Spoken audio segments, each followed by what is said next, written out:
Wir leben in einer Welt voller Daten. Wir tracken unseren Schlaf, unsere Schritte und sogar unsere Straßen, Mülleimer und Parkplätze.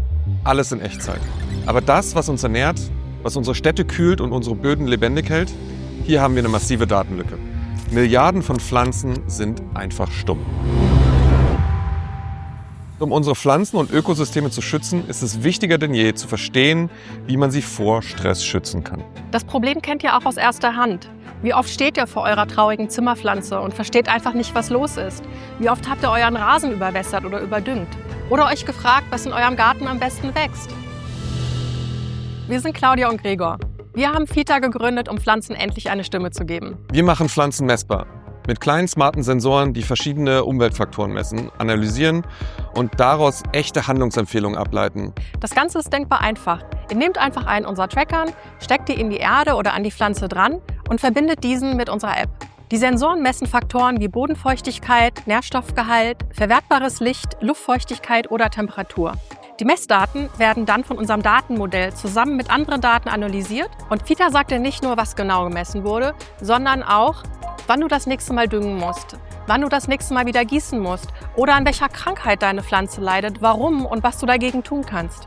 Fita ist modular und skalierbar und eignet sich für jede Pflanze, jeden Ort und jede Anwendung.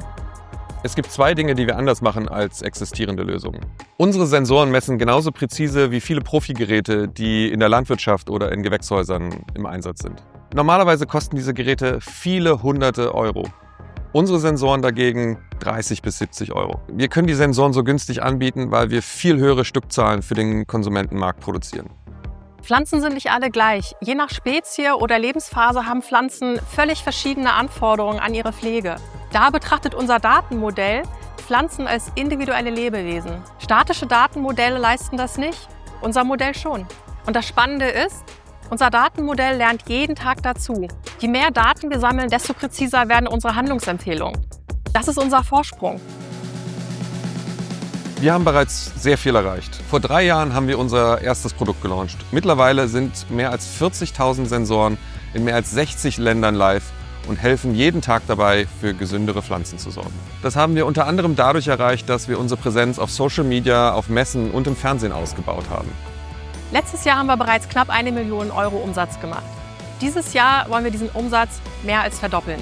Mit dem Investment über OneCrowd wollen wir unseren Rollout in den stationären Handel stärken. In den kommenden Wochen werdet ihr uns bereits in ausgewählten Baumärkten und Gartencentern sehen. Und in den nächsten 2 Jahren wollen wir unsere Präsenz dann im stationären Handel flächendeckend ausbreiten. Gleichzeitig investieren wir in die Ansprache neuer Zielgruppen. Wir haben im Konsumentenmarkt begonnen, weil dort die Datendichte entsteht. Jetzt skalieren wir im B2B, Gärtnereien, Obstanbau oder Objektbegrüner. Überall dort, wo bisher hohe Kosten dazu geführt haben, dass eine dichte Anwendung nicht möglich war. Dazu kommen 2 neue Einnahmequellen. In unserer Konsumenten-App findet ihr bald einen datengetriebenen Marktplatz, der euch genau die Produkte anbietet, die ihr für eure Pflanzen braucht. Und im B2B-Bereich sorgt ein Abo-Modell für wiederkehrende Umsätze. Für all das brauchen wir euch. Wir freuen uns, wenn ihr Teil dieser Reise werdet. Seid jetzt dabei und gebt gemeinsam mit uns allen Pflanzen eine Stimme.